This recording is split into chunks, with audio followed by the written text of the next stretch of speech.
유승민 전 의원 만나겠습니다. 이번 계엄을 어떻게 보셨는지, 또 그 후에 벌어지는 국민의힘의 상황에 대한 심경은 어떤지 질문거리가 오늘 참 많은 날 오셨네요. 유승민 전 의원 어서 오십시오. 예, 유승민입니다. 어떻게 자리에 앉자마자 한숨부터 쉬세요? 한숨 소리가 크게 들어갔습니다. 예. 참으로 기괴한 계엄이란 게 발령된 지 이제 열흘 좀 넘었습니다. 예. 계엄부터 토요일 탄핵 가결까지 어떻게 보셨어요? 뭐 상상을 할 수 없었고요.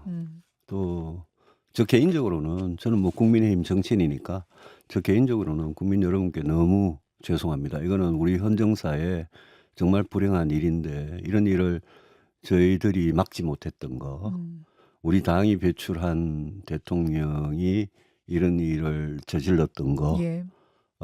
여당의 한 가족으로서 한 일원으로서 너무 죄송하다는 말씀드리고 예. 저는 우리 당도 지금 이 결정적이고 심각한 이 대목에서는 우리 당도 국민들한테 일단 정말 반성하고 사죄부터 해야 된다고 생각을 합니다.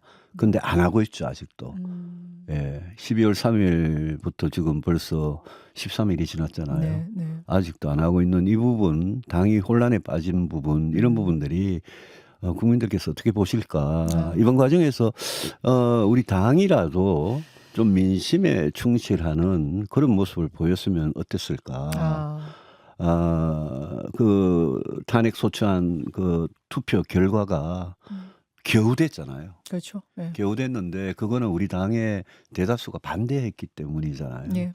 그러면 정치를 하는 사람은 자기가 왜 반대하는지 국민들은 설명을 할 수 있어야 되는데 국민들 절대 다수가 이거는 탄핵을 찬성했는데 왜 반대를 하는가? 그게 과연 옳은 판단인가? 이런 부분에 대해서 굉장히 걱정이 많아요. 굉장히 걱정이 예, 많다. 국민들 보기에 너무 송구하다. 좀 그러셨어요. 정말 송구합니다. 예. 근데 이제 윤석열 대통령의 입장을 들어보면, 예. 그러니까 탄핵안이 가결된 직후에 입장 내놓지 않았습니까? 제가 굳이 틀지는 않겠습니다만 요지는 그거였어요. 결코 포기하지 않겠다. 마지막 순간까지 국가를 위해 최선을 다하겠다. 어떻게 들으셨습니까? 그게 이제 탄핵안 가결 직후의 입장인데 직후요. 그 이틀 전에 예. 12월 12일 날 발표한 29분짜리 담화가 있습니다. 있습니다. 저는 그거를 몇 번을 읽어봤는데 대통령께서 전혀 안 바뀌시고 12월 3일 밤에 계엄을 반헌법적인 계엄을 선포하는 그때 그냥 그 심정 그대로 있는 거예요. 아직도 예, 대통령은. 예. 이 대목은 앞으로 굉장히 분란의 소지가 될 거다. 왜냐하면 지금 윤석열 대통령이 예. 반헌법적인 비상계엄에 대해서 잘못했다. 예. 또 지금 내란죄 피의자가 돼 있잖아요. 그렇습니다. 그 점에 대해서 진심으로 국민들한테 반성하고 사과하는 모습이 전혀 아니고 나는 싸우겠다는데 싸우겠다, 포기하지 국민과 않겠다. 함께 싸우겠다는데 지금 윤석열 대통령하고 같이 싸워줄 국민이 누구냐. 일부 극우 세력밖에 없지 않느냐. 그런 점에서 앞으로 이 헌법재판소의 심판 과정에서 네. 이거 굉장히 걱정이다. 이거는 8년 전에 박근혜 탄핵하고는 좀 다른 양상으로 지금 가고 있거든요. 거기에 우리 네. 당에서 탄핵을 반대하신 분들, 예. 그분들도 그런데 만약 동조를 한다면, 예. 이거는 굉장히 심각한 상황이 될 수 있다. 지금 굉장히 중요한 부분 말씀하셨는데, 예. 그러니까 박근혜 정권, 그러니까 박근혜 대통령 탄핵 때를 생각해 보면 국회에서 탄핵이 가결된 후에 그때도 입장이 나왔어요. 근데 그때는 뭐라 그랬냐면 국민의 뜻을 엄중히 받아들이겠다. 그렇습니다. 물론 그 다음 재판에 갔을 때 뭐 억울하다 하고 했지만 예. 어쨌든 국민의 뜻을 엄중히 받아들이겠다 했고 헌재의 심판이 진행 중일 때도 변론 기일에 한 번도 출석을 안 했어요. 그렇죠. 그러니까 예. 소극적으로 다퉜다는 얘기죠. 근데 지금 윤석열 대통령은 적극적으로 다투겠다는 거고 그 당시에 당의 입장도 그때와 지금 상당히 다른 거죠. 그 당시엔 당이 사과를 했죠. 사과를 하고 이 국정농단 사태가 잘못됐다고 국민들은 사과를 하고 당의 어떤 쇄신 이런 쪽에 갈등이 좀 있었을 뿐이죠. 근데 지금은 제가 그 당의 다수가 반대하는 지금 어쨌든 결과는 끝났잖아요. 지난 토요일 날 이틀 전에 국회에서까지 국회에서 끝냈죠. 통과가 예. 됐으니까 예. 이제는 헌법재판소로 넘어갔기 때문에 예. 저는 지금쯤이면 국민의힘 국회의원들이나 우리 당원들도 좋다. 이게 찬반이 있었지만 찬성 반대가 있었지만 결과는 일단 끝났고 이걸 되돌릴 수 없는 상태잖아요. 예. 그러면 우리는 이 결과에 대해서 받아들이고 예. 앞으로 그러면 이제 완전히 폐허가 돼버리고 예. 정말 괴멸 위기에 들어간 이 보수를 앞으로 어떻게 살릴 거냐 이쪽으로 우리가 가야 되는데 그쪽으로는 한 발자국도 못 나가고 왜 그럴까요? 왜 그때와 지금이 다를까요? 그리고 계엄이 잘못됐다는 것까지는 국민의힘 의원들도 거의 다 동의하는데 왜 탄핵에 있어서만 이렇게 되는 걸까요? 일종의 이거 탄핵 트라우마 플러스 이런 게 있는 것 같아요. 우리가 지금 탄핵을 하면 예. 그러면 이 뭡니까 민주당의 이재명 대표한테 네. 정권을 그냥 거저 넘긴다. 그런 데 대한 두려움 같은 게 있는 것 같아요. 포비아 뭐 이렇게 표현하더라고요. 예, 이재명 포비아죠. 근데 저는 그렇게 생각하는 게 우리가 지금 국민들이 우리를 쳐다보고 있는데 네. 우리 다수가 여전히 네. 탄핵은 이미 다 끝났는데 근데 탄핵에 대해서 아직도 반대한다고 외치고 그럴수록 우리 국민의힘은 민심에 더 멀어지고 더 쪼그라들고 앞으로 이렇게 되면 또 앞으로 뭐 대선이고 총선이고 선거 때마다 우리가 이길 수가 없어요. 이런 식으로 가면. 그래서 저는 지금 탄핵에 반대하신 분들도 찬성하신 분들도 이 일을 가지고 더 이상 당의 분열을 만들면 그거는 보수 정치가 앞으로 상당 기간 동안 살아남기 힘들다라고 저는 생각을 하죠. 그래서 제가 호소하는 거는 탄핵 반대하신 분들도 그분들도 이렇게는 이야기해요. 윤석열 대통령이 잘못했다라고까지는 얘기해요. 그런데 이 잘못이라는 게 이게 보통 그냥 잘못이 아니에요. 그렇죠. 12월 3일 이전에는요. 뭐 김건희 특검법이다, 최상병 특검법이다. 거기에 대통령이 직접 연루된 의혹을 받는 거는 최상병 특검법 때 그거하고 공천 개입 정도였는데 그거는 지금 12월 3일이 계엄하고는 차원이 다른 문제였어요. 그래서 12월 3일 이전에는 저부터 민주당 일각에서 뭐 윤석열 탄핵 어쩌고저쩌고 그럴 때 저 사람들 되게 오버한다. 아무리 지지도가 낮아도 탄핵할 죄를 무슨 저질렀느냐. 저는 그렇게 생각을 했는데 12월 3일 그 초현실적인 황당한 비상계엄 이후에 이후 상황은 군을 동원해 가지고 했던 상황은 이거는 도저히 용서가 안 되는 죄잖아요. 완전 차원이 다르죠. 밤새 국민들이 다 지켜봤는데 그렇죠. 그걸 어떻게 우리 국민의힘이 변호를 할 수 있습니까? 만약 그걸 계속 변호하겠다? 탄핵 다 끝났는데 지금 계속 반대하겠다? 아니 그러면 국민의힘은 앞으로 정당으로서 이 민주공화국의 정당으로서 생존할 수 있는 자격이 있습니까? 그래서 제가 호소를 드리는 겁니다. 그거 가지고 싸우지 말자 지금. 근데 당이 처한 상황을 보면 안타깝죠. 근데 이런 생각들을 국민의힘의 그 똑똑하고 많은 의원들이 왜 못하실까? 여기서 국민들이 이렇게까지 많이 계엄은 잘못됐다. 그래서 여기선 탄핵이 맞다라고 말씀하신다면은 같이 가줘야 지방선거, 총선 다 되는 거 아니에요? 같이 가져야 됩니다. 그래서 제가요 그날 12월 14일 이틀 전에 그때 탄핵 표결을 하러 들어가기 전에 한동훈 대표가 당대표가 의원총회를 소집했을 때 몇 시간이 걸리더라도 저는 당론 반대를 하면 안 되는 거였어요. 처음에. 왜냐하면요. 그걸 당론으로 반대를 한다? 그러면 우리 당은 당론이 지금 이 죄에 대해서 탄핵 반대당이 되잖아요. 그렇죠. 그러니까 당론을 풀고 들어갔어야 돼요. 풀고 자율투표로. 국회의원 각자가 양심에 따라서 자유롭게 투표를 해라. 저는 한동훈 대표가 자기 직을 걸고서라도 그거를 관철을 시켰어야 된다고 생각합니다.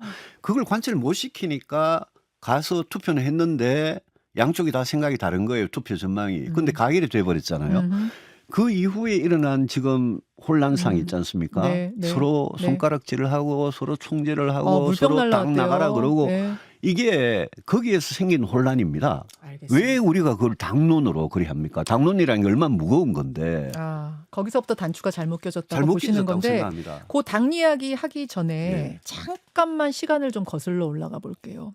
다른 분이 아니라 유승민 전 의원이 나오셨기 때문에 거슬러 올라가는 겁니다. 뭐냐면 대선 경선 나가셨잖아요. 예. 지난 대선 경선. 그 토론회 때 윤석열 후보하고 유승민 후보가 여러 번 부딪혔습니다. 여러분 잘 생각해 보세요.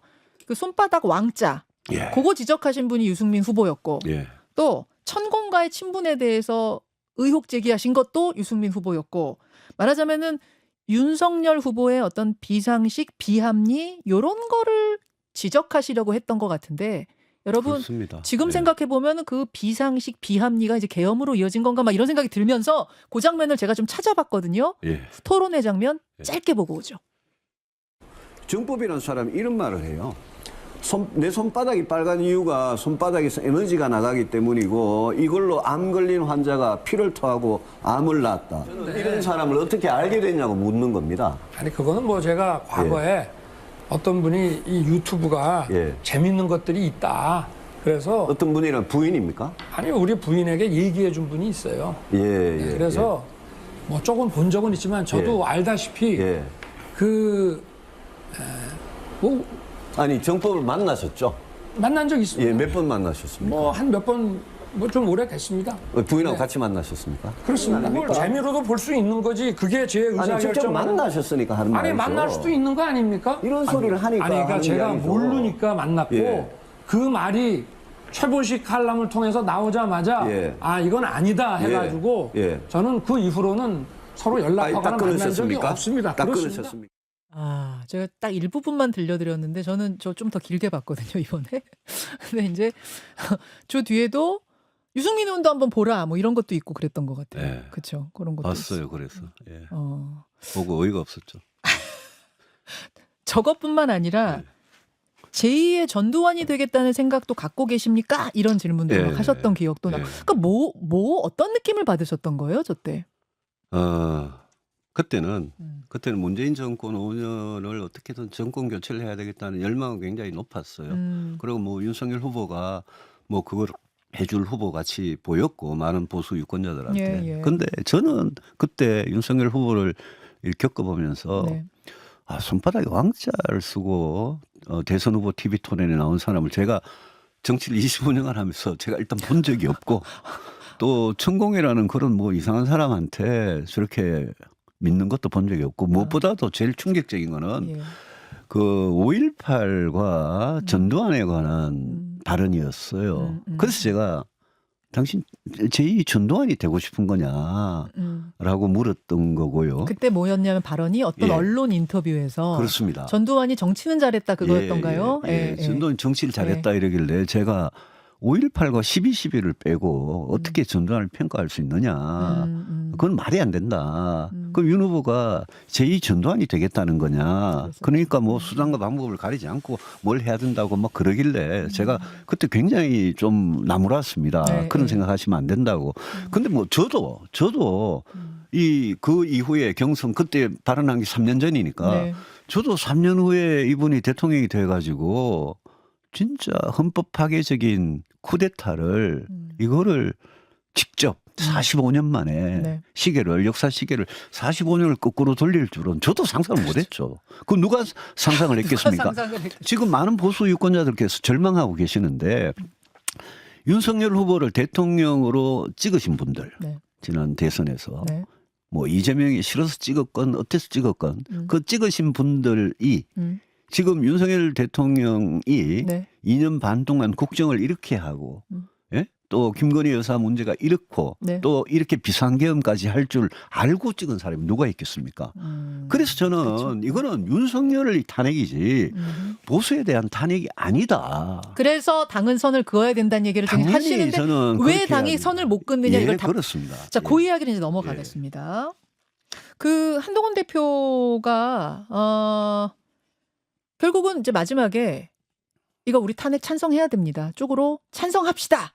제안을 했어요. 그리고 실제로 204표 찬성표가 나오면서 탄핵은 가결이 됐는데 그 후 열린 의원총회에서 난리가 났답니다.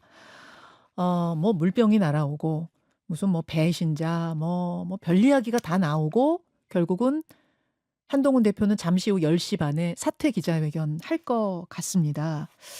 원외 주자들도 뭐 배신자, 쥐새끼, 뭐 레밍 이런 거친 말로 지금 굉장히 비난하고 있는 상황 어떻게 보세요? 하여튼 지금 당의 분열상을 보고 저는 뭐 마음이 너무 아프고 이대로 가다가는 당이 정말 더 깊은 탄핵의 어떤 늪이라 그럴까요? 거기에 빠지게 된다라고 봅니다. 제가 아까도 말씀드렸듯이 한동훈 대표가 그런 생각을 갖고 있었으면 모든 걸 걸고 이거 당론 투표를 막았었어야 되는데 그걸 못 막고 또 표결 결과가 85명이 반대했잖아요. 네. 그러면 국민들은 제가 보기에는 절대 다수가 탄핵에 대해서 찬성을 하고 계시는데 우리는 민심하고 완전히 반대 방향으로 가버렸습니다. 물론 예. 우리 손으로 뽑은 우리 후보가 우리 대통령을 탄핵한다는 게 정말 고통스러운 일이에요. 그렇지만 당이라는 거는 우리 그럼 보수 정치, 보수당은 그럼 지금 이제 그만하고 문 닫을 겁니까? 아니잖아요. 그 제가 왜 이러시냐. 반대까지는 할 수 있어 칩시다. 그것도 저는 뭐 이해가 안 되지만. 예. 근데 그 이후에 보여주는 예. 당의 모습. 예. 한동훈 대표는 우리가 뽑은 대통령이 탄핵 소추 가결이 되는 이 상황에 대해서 저는 정치적 책임을 지고 당대표를 그만두는 거, 당지도 그래야 한다고 생각합니다. 비대위로 갈 수밖에 없어요. 그건 정치적인 해법이에요. 네. 그럴 수밖에 없죠. 근데 지금 문제는 네. 국민들이 보는 거는 저 당은 지금 탄핵 찬성 반대 가지고 앞으로 계속 싸우겠구나. 그리고 탄핵 반대하는 사람들은 윤석열 대통령하고 손을 잡고 이 헌재 심판 과정에서 계속 그러면 당이 어떻게 됩니까? 당이 저는 너무너무나 쪼그라들 것 같다는 거죠. 그래가지고 이 당이 앞으로 무슨 선거를 어떻게 치르며 국민들한 지지를 호소할 수 있겠느냐. 그런 차원에서 제발 그만하시라. 저는 당의 중진들, 초재선들 네. 만나서도 계속 그런 걸 요구를 할 겁니다. 그만하셔라. 우리가 이걸 가지고 지금 분열하면 네. 이건 우리 당 끝장이다. 그 분당 가능성 있다고 보세요? 없다고 봅니다. 없다고 보세요? 아니 뭐 이렇게 이러다 보면은 분당 될 수도 있는 거 아니에요? 서로 나가라 그러지만 나갈 사람 없을 것 같아요. 왜요? 지난번에는 분당 됐지 않습니까?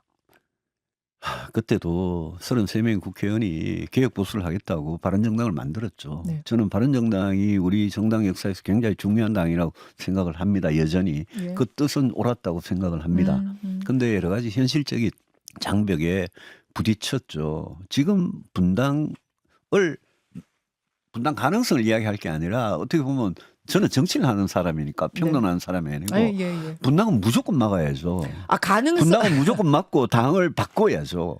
그 안에서 싸워야 된다. 예. 싸우더라도 안에서 지지고 볶고 싸워서 바꿔야 된다. 네, 그렇습니다. 거기에 제일 핵심은 예. 제일 핵심은 예. 이 윤석열 대통령이 저지른 이 죄에 대해서 예. 우리가 어떤 입장을 가질 거냐. 근데 이 현실적으로는 문제거든요. 지금 보세요. 한동훈 대표나 예. 한동훈계에서 찬성 던진 분들 다 합쳐봤자 몇 명 되지도 않고 저렇게 지금 그 안에서 비판받고 있다면은 이거 못 견디는 거 아니야? 바꾸는 건 고사하고. 그렇지만 예. 국민들께서 예. 85명의 찬성 탄핵 반대하신 분들 예. 한 분 한 분은 한번 물어보십시오. 탄핵 반대를 왜 했냐? 예. 탄핵 반대가 진짜 옳은 국회의원으로서 헌법기관으로서 옳은 옳은 선택이었다고 생각하느냐 물어보면 뭐라고 그 할까요? 사람들 할 말 없습니다. 그걸 어떻게 옳은 선택이라고 변명을 할 수 있겠습니까? 그러니까 그게 옳은 선택이 아니었기 때문에 저는 이 문제 가지고 우리가 싸울 필요가 없다라는 생각을 하고 다음으로 나아가자라고 저는 이야기를 하는 건데 그걸 만약 못하고 이 문제 가지고 계속 싸우고 너 나가라 뭐 서로 욕을 하고 아까 뭐 이상한 그런 좀 속된 레밍? 그거는 진짜 그걸 하는 사람들이야말로 우리 당의 미래를 해치는 사람들이다. 우리가 서로 총질하고 너 나가라 이러면서 네. 망했던 기억을 생각을 해봐야 됩니다. 그 레밍 얘기 홍준표 시장이 하신 건데. 그분에 대해서는 제가 방송에서 언급조차 할 필요가 없습니다. 왜요? 저 그만하겠습니다. 그분에 대해. 예. 알겠습니다. 예. 하여튼 한지붕 두 가족이라도 그 안에서 변화를 추구하는 게 낫지. 분당은 하지 말라는. 아니요. 이게 우리 당의 생존이나 이런 이익이 아니라 예. 한국 정치를 한번 생각해 보십시오. 한국 정치를 생각해 보면 우리 당이 이런 식으로 가는 게 한국 정치에 무슨 도움이 됩니까? 그 한동훈 대표가 오늘 10시 반에 사퇴하고 나면 어떻게 될 것인가? 일단은 배신자 프레임이 씌워진 것 같거든요. 근데 배신자 프레임으로 고생을 또 오래 하셨던 원조로서 김현정 앵커께서 예. 제가 배신자로 생각하시는 건 아니죠. 전 아닙니다. 배신자라는 거는요. 예. 그런 프레임을 가지고 정말 나쁜 프레임이에요. 그렇죠. 예? 정말 나쁜 아니 프레임이죠. 2017년이죠. 네. 3월 10일 날 네. 이정미 헌법재판소 소장 권한 대행이 네. 그 헌법재판소의 그걸 주문을 읽을 때 음흠. 국민의 신임을 배반한 박근혜를 파면한다 이렇게 했습니다. 맞습니다. 국민의 신임을 배반했다. 이게 제일 중요한 겁니다. 지금 우리가 정치를 하는 사람이 이번 사태 네. 반헌법적 비상계엄과 내란 피의자 아닙니까 지금? 네. 거기에 대해서 우리가 진짜 제대로 된 보수 정당이라면 거기에 대해서 어떤 입장을 취해야 되느냐 당연한 거 아니겠습니까? 우리가 내란, 쿠데타, 예? 반헌법적 계엄 이거를 우리가 찬성하는 사람들입니까? 그러면 진짜 한 줌밖에 안 돼서 사라질 겁니다. 그런 점에서 배신자라고 하는 이 프레임은 진짜 말도 안 되고 이거는 우리 스스로를 아주 정말 천박한 그런 정치 집단으로 만드는 아주 나쁜 프레임이거든요. 예. 저는 이 프레임은 정면으로 예. 깨부셔야 된다고 생각을 합니다. 깨부셔야 된다. 그리고 한동훈 대표가 탄핵에 대해서 찬성하자 예. 할 수밖에 없다라고 이야기한 그 한동훈 대표의 바로 그 말에 대해서 예. 그걸 가지고 무슨 배신자는 누가 누구를 배신했다는 겁니까? 막 대통령에 대한 배신 이런 뜻인가요? 아니 그러면 잘못을 그렇게 중한 죄를 저지른 대통령을 끝까지 감싸는 게 우리가 무슨 조폭입니까? 조폭이냐? 아니 우리가 무슨 조폭입니까? 진짜. 그걸 어떻게 감쌉니까? 예, 예. 근데 그걸 갖고 배신이라고 하는 프레임에 덮어 씌우는 거는 이거는 진짜 8년 전에도 그렇고 지금도 그렇고 잘못된 거죠. 우리 당이요. 네. 우리 당이 제일 잘못한 게 뭔지 아십니까? 뭔가요? 8년 전 탄핵에서 배운 게 없는 겁니다. 8년 전 탄핵 이후에요. 우리 당이 진짜 괴멸될 위기에 처했고 보수 정치가 망할 위기에 처했지 않습니까? 네. 그러면 지난 8년간은 새로운 보수 정치, 국민들한테 진짜 사랑받고 지지받는 새로운 보수 정치를 위해서 우리 스스로 혁신하고 노력했어야 되는데 그걸 못했어요. 알겠습니다. 그게 제일 문제. 지금 시간이 별로 없는데 이 문제는 좀 짚어야 될 것 같습니다. 이제 헌재 최종 심판이 남아있긴 합니다만 대선 시계는 출발했습니다. 대선 기차 떠났어요. 가장 유력한 후보는 뭐 이재명 대표죠. 어떤 여론조사에서도 앞서가고 있는 이재명 대표. 홍준표 시장도 대선 출마라는 댓글에 고맙다고 답을 했고요. 이준석 의원 어제 한 언론 인터뷰에서 대선 출마 의지 피력했고요. 일단 가장 유력한 후보 이재명 후보 맞습니까? 전혀 동의하지 않습니다. 왜요? 여론조사상으로는 어떤 조사든 가장 앞서가고. 아니 윤석열 후보를 뽑아놓고 윤석열 대통령이 저지른 잘못을 보지 않았습니까? 지난 대선을 한번 생각해 보십시오. 윤석열, 이재명 두 사람이 나왔습니다. 물론 다른 후보도 있었죠. 예. 근데 윤석열, 이재명 두 사람의 후보에 대해서 사람들이 진짜 좋아서 뽑았습니까? 저 사람이 싫어가지고 여기 찍은 사람도 굉장히 많을걸요. 이재명 후보는요. 민주당 이재명 대표는 후보가 아니죠. 이재명 대표는 진짜 문제 많은 사람입니다. 범죄 피해자고 그 범죄의 종류도 굉장히 다양한 잡범 수준입니다. 그런 사람이 대한민국의 대통령이 또 돼가지고 나라가 어떤 쪽으로 갈지 저는 이재명 대표가 여러 가지 죄를 저질렀을 뿐 아니라 대통령으로서 제일 중요한 거는 경제하고 안보입니다. 예. 그렇지 않습니까? 중요하죠. 그게 나라의 기본이니까요.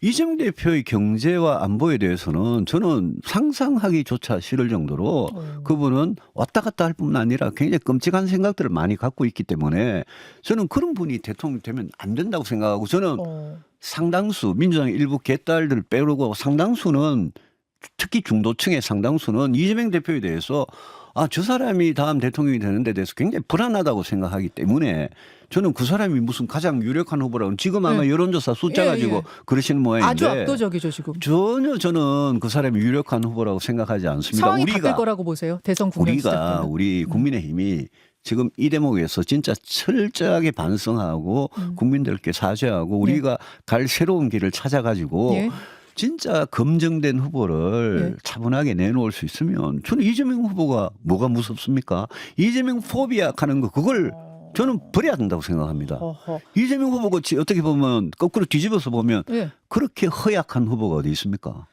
아 그래요? 지금 근데 이 분위기상 지난번에도 0.7%포인트로 졌던 후보라면 지금 이 분위기에서 국민의힘에 대한 여론 굉장히 안 좋은 분위기에서 국민의힘 후보가 민주당에서 나오는 유력한 대선 후보가 대적할 수 있을까? 현실적으로? 당이 이런 혼란에 빠져가지고 네. 탄핵의 늪에 빠져가지고 허우적거리고 있으면 민주당 이재명한테 정권을 갖다 바치겠죠. 그런데 그래서 우리 당이 이러고 있으면 안 된다는 거죠. 우리 당은 잘못을 저지른 윤석열 대통령하고는 철저하게 선을 긋고 그렇게 한다면 새 출발을 해서 한다면 아니 저는 민주당 이재명 후보가 제일 약한 후보 같은데요. 그렇게. 자, 마지막 질문 그럼 이거 드리겠습니다. 지금 이제 뭐 여러 정치인들에게 같은 질문이 계속 나오고 있는데 유승민 전 의원은 이번 대선 도전하십니까? 지금요. 대통령 탄핵소추안이 가결된 게 이틀밖에 안 됐습니다. 예. 지금 저는 저를 포함해서요. 제가 뭐 솔직하지 못해서가 아니라 저를 포함해서 누구든 차기 대선 이야기를 할 때가 아니라고 생각합니다. 특히 우리 쪽에서는. 아니 지금 초상집에서 무슨 노래를 부를 수는 없잖아요. 그래서 저는 지금 아까 뭐 말씀을 몇 번 네네. 하셨는데 네. 그분들도 좀 제발 발언에 신중하고 보수가 어디로 나아가야 하느냐, 예. 보수가 이 사태를 어떻게 극복할 거냐, 예. 그거에 먼저 집중을 하고 예. 대선은 아직 헌법재판소에서 심판 결과가 나와야 되잖아요.